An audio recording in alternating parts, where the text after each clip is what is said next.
In our lives, there's a battle that goes beyond what we can see and touch, a spiritual war. This hidden war is really important in everyone's life. It's all about the fight between good and bad, light and darkness. A key part of this battle is a figure often called Satan, who represents all that is evil and dishonest. It's important for us to understand this spiritual war, why it's happening, and how we can deal with it, especially if we want to follow a path that's good and true. The spiritual war is a fight over what people think and believe, and the choices they make.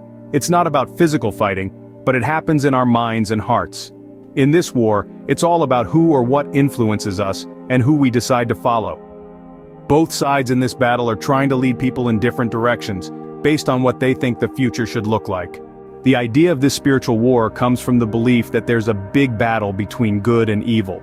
Many religions say this fight started when Satan, who was once a holy being, turned against the ultimate force of goodness. He did this because he was proud and wanted to take over the place of the divine. Because of his rebellion, Satan and those who followed him were thrown out. Ever since then, they've been trying to pull people away from the path of goodness and truth.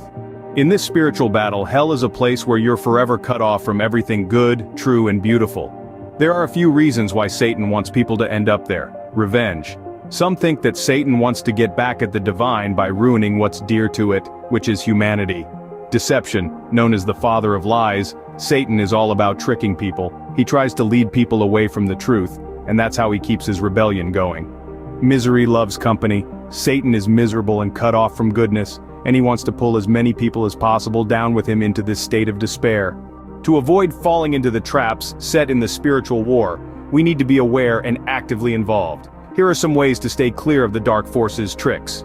Seeking truth is crucial. Truth acts like a light that dispels lies and deceptions. To find the truth, we need to think deeply, ask questions, and remain open to learning. It's about distinguishing between what's real and what's not, and not succumbing to sneaky lies. Cultivating virtue is another important step. Good qualities like love, kindness, patience, and humility protect us from evil temptations and tricks.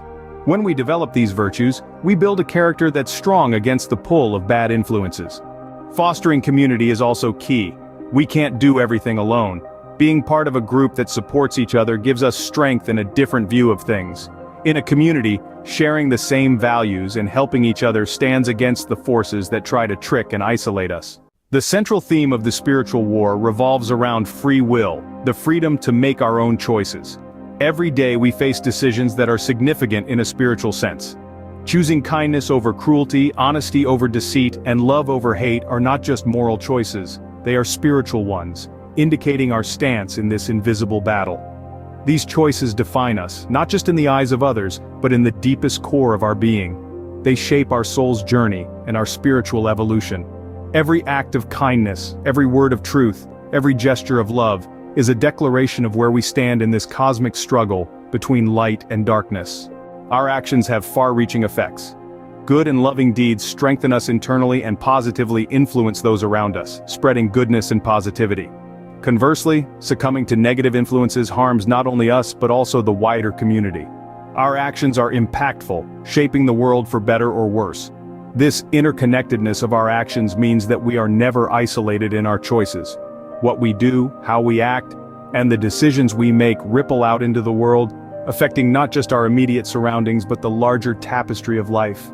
Practicing gratitude is a potent weapon in this spiritual struggle. It shifts our focus from what we lack to the abundance we possess, fostering positive thinking and resilience against negative emotions. Gratitude keeps us focused on the positives in our lives, strengthening us in challenging times. It's a practice that transforms our perspective, enabling us to see the blessings in our lives, even amidst trials and tribulations. Gratitude is not just about feeling thankful, it's about expressing it, living it, and allowing it to permeate every aspect of our existence. Engaging in regular self-reflection is crucial. It helps us understand ourselves and the spiritual challenges we face. This introspection is key to identifying areas for growth and recognizing our vulnerabilities to negative influences. By examining our thoughts and actions, we can fortify ourselves against spiritual battles. Self-reflection is a journey inward, a deep dive into the inner workings of our mind and heart. It's about confronting our fears, our biases, and our limitations, and then working to transcend them. This process of self-examination is not always comfortable, but it is essential for true growth and spiritual resilience. Nourishing the spirit is as important as feeding the body. Spiritual nourishment can come from various sources like inspirational reading, participating in religious activities, spending time in nature, or meditating. This nourishment keeps our spirit resilient and ready to face challenges. Just as our bodies require a balanced diet to stay healthy, our spirits need a diverse range of nourishing experiences to thrive. This spiritual sustenance is deeply personal and can vary greatly from one individual to another. What feeds one person's soul may not resonate with another's. Therefore, it's important to explore and find what truly nourishes our individual spirit. Seeking guidance and wisdom is invaluable. Consulting mentors, spiritual leaders, or drawing insights from holy texts can provide clarity and direction. Learning from those with more experience or who have pondered these profound questions can be enlightening.